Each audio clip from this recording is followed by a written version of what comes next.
Perkenalkan, nama saya Marcino Gino, NIM 20104171006, Prodi Manajemen, Fakultas Ekonomi, kelas A1.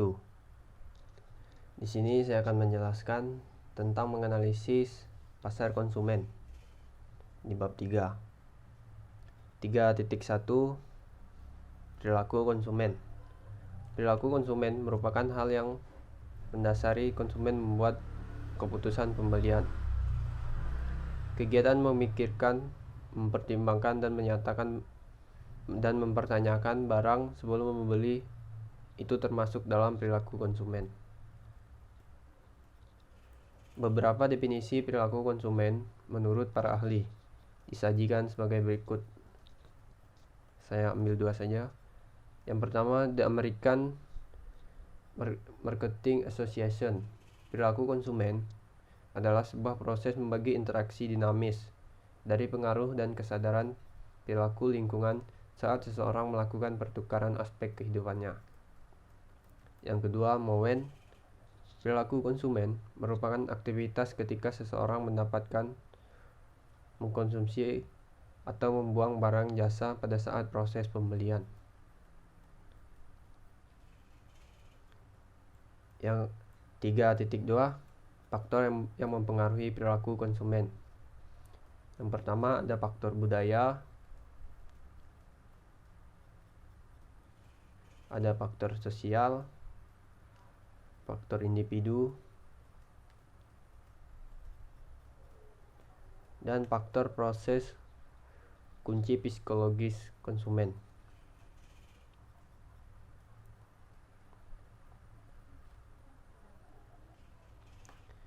Selanjutnya 3.3 Proses keputusan pembelian. Proses yang terjadi dalam terjadinya keputusan pembelian oleh pelanggan melalui beberapa tahapan, yakni tahapan pertama, menyadari adanya kebutuhan atau permasalahan yang harus dibatasi. Tahap kedua, mencari dan mengumpulkan informasi tentang produk yang dapat memuaskan kebutuhan yang dirasakan saat ini. Tahap ketiga, mengevaluasi aspek positif dan negatif masing-masing pilihan produk sebagai dasar untuk membuat keputusan. Tahap keempat, membuat keputusan untuk membeli produk yang dinilai paling memenuhi persyaratan. Tahap kelima, perilaku dalam penggunaan produk yang dibeli. Tahap keenam, perilaku pembeli sesudah menggunakan produk yang dibeli sesuai pengalaman saat konsumsi produk, berwujud perasaan dan tindakan. 3.4 Tingkat keterlibatan konsumen.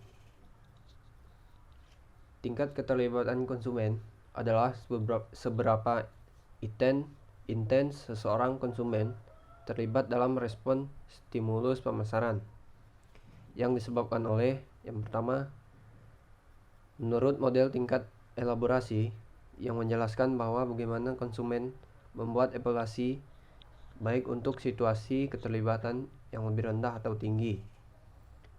Misal, keputusan ibu membeli garam atau bapak untuk membeli laptop. Yang kedua, strategi pemasaran. Untuk produk dengan keterlibatan rendah. A. Kaitkan produk dengan isu relevan. Misalnya meminjal garam dikaitkan dengan isu penyakit gondok karena kurang yodium. B. Hubungan produk dengan situasi bersifat personal. Misalkan menjual jus buah dikaitkan dengan upaya awet muda dan sehat. C. Buatlah iklan yang mampu menimbulkan emosi kuat berkaitan dengan nilai personal atau mempertahankan ego. Misalkan mengkonsumsi sereal dikaitkan upaya mempertahankan kesehatan jantung orang dewasa. Yang ketiga, perilaku pembelian untuk selalu mencari variasi. Berbagai pembelian yang berkarakter keterlibatan rendah tapi mempunyai perbedaan merek yang signifikan.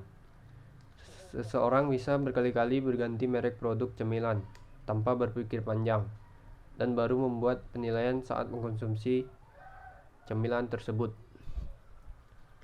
3.5 Mental accounting. Mental accounting menunjukkan cara bagaimana konsumen mengkodifikasi, mengkategorikan, dan menilai hasil finansial dari berbagai pilihan. Biasanya didasarkan pada prinsip kunci tertentu. Misalnya, yang pertama, konsumen cenderung memisahkan manfaat atau gains di mana setiap manfaat dinilai secara terpisah. Yang kedua, konsumen cenderung mengintegrasikan seluruh kerugian, memandang tambahan pengeluaran secara positif bila mana berkaitan dengan membeli produk yang berharga tinggi, misalnya sebuah rumah. Yang ketiga, konsumen cenderung menjumlahkan semua kerugian yang kecil dengan manfaat yang lebih besar. Contoh, membayar pajak bulanan dirasakan lebih ringan dibandingkan membayar pajak keseluruhan setahun penuh. Yang keempat, konsumen cenderung memisahkan manfaat yang kecil dari kerugian yang besar.